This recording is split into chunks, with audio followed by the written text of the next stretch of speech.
বর্তমান ধর্ষণের বিরুদ্ধে যারা আন্দোলন করতেছে, যারা আন্দোলন করছে, আন্দোলন করে গলা ফাটাচ্ছে, বিভিন্ন রাজবাস করছে, বিভিন্ন বিশ্ববিদ্যালয়ে অনেকে লেখালেখি করছে, আন্দোলন করতেছেন অনেকেই, তারাই আবার ধর্ষককে বাঁচানোর জন্য আবার তারাও একটা সময় কথা বলবে।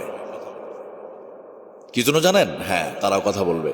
যদি বলা হয় ধর্ষককে ধরে আস্ত করে গলাটা কেটে দেন, কোরআনে আইন দিয়ে বিচার করেন, কোরআন আইন দিক ধর্ষকের বিচার করতে হবে, তখন বলবো না এটা বর্বর আইন, এই আইন মানি না, এটা এটা এটা কি চলে? এই যুগে আইনটা চলে? একদল মানুষ, একদল এই আন্দোলনকারীরা তখন থাকবে না। দেখেন, ধর্ষণ গত 53 বছরে বন্ধ হয় নাই। নারীরা ক্ষমতায় ছিল 53 বছরের ভিতরে 23 বছর, প্রায় 35 বছর মহিলারই ক্ষমতা ছিল। প্রধান দুটি দলই নারী, রাষ্ট্রপতি, শিক্ষামন্ত্রী, সব থেকে নারী ছিল। ধর্ষণ বন্ধ করতে পারছে? পারে নাই।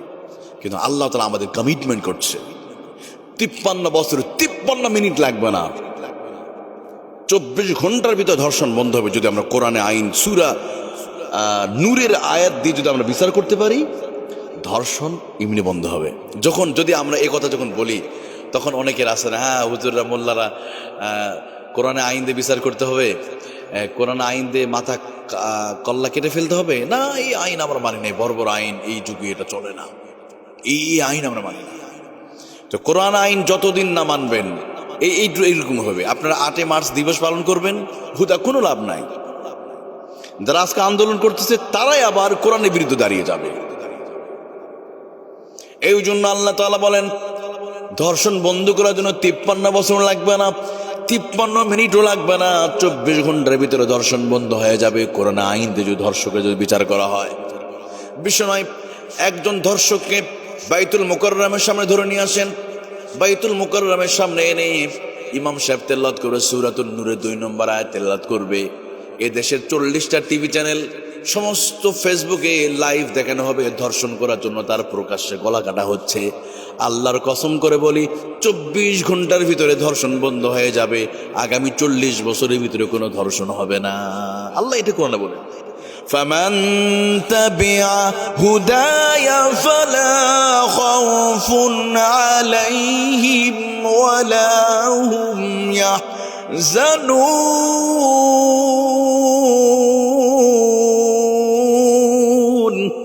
আল্লাহ রাব্বুল আলামিন বলেন, যদি কোরআনের আয়াত দিয়ে তোমরা বিচার করো, লা খাউফুন আলাইহিম, নারীদের কোনো ভয় থাকবে না, ওয়ালা হুম ইয়াহজানুন, আখিরাতে দা হিয়ার আফটার পরও তাদের কোনো ভয় থাকবে না, দুনিয়াতে ভয় থাকবে না, নারীরা রাস্তায় চলবে, ধর্ষণের কোনো ভয় থাকবে না। যদি কোরআনুল কারীমে যদি বিচার করা হয়, নারীরা রাস্তায় চলবে, কেউ কোনো ধর্ষণ তো দূরের কথা, এই ফ্রিজিং করার সাহস পাবে না। আল্লাহ সেই নিশ্চয়তা দিয়েছে 1400 বছর আগে। এখন এটা যখন বলবো, তখন এই আন্দোলনকারীরা আমাদের বিরুদ্ধে বলবে কোরআনের ইসলামের বিরুদ্ধে, না আমরা এই আইন আমরা মানি না, কোরআনে এই আইন দরকার নাই, এই আইনতে মানি না। তবে 1000 অমুসলিমকে প্রশ্ন করা হয়েছে, তোমার মা, তোমার বোনকে যদি কেউ ধর্ষণ করে এর বিচার কি হতে পারে? তারা সকলেই বলেছিল যে আমি তাদের মৃত্যুদণ্ড চাই। কিন্তু অন্যের মেয়ে বা বোনকে ধর্ষণ করলে তখন মৃত্যুদণ্ড চায় না। কত বড় বাটপার এরা! সবার ক্ষেত্রে আইন একই। দেখেন সৌদি আরবে সবচেয়ে কম ধর্ষণ হয়, কেন জানেন? এই আইন আছে। ওই দেশে সব কোরআনে আইন নাই, কিন্তু এই আইনটা ওরা কার্যকর করেছে সৌদি আরবে, কিসাসটা চালু রেখেছে, যার কারণে বছরে অনেক বছর যায় ধর্ষণও হয় না। আর আমাদের দিন যায় না ধর্ষণ ছাড়া, প্রতিদিন ধর্ষণ হচ্ছে। নারীরা ক্ষমতা থাকলো, নারীরা শিক্ষামন্ত্রী, নারীরা পররাষ্ট্রমন্ত্রী, নারীরা স্বরাষ্ট্রমন্ত্রী ছিল এক সময়, ধর্ষণ বন্ধ হয় না। মায়ের সামনে মেয়েকে, স্বামীর সামনে স্ত্রীকে ধর্ষণ করা হচ্ছে এই দেশে।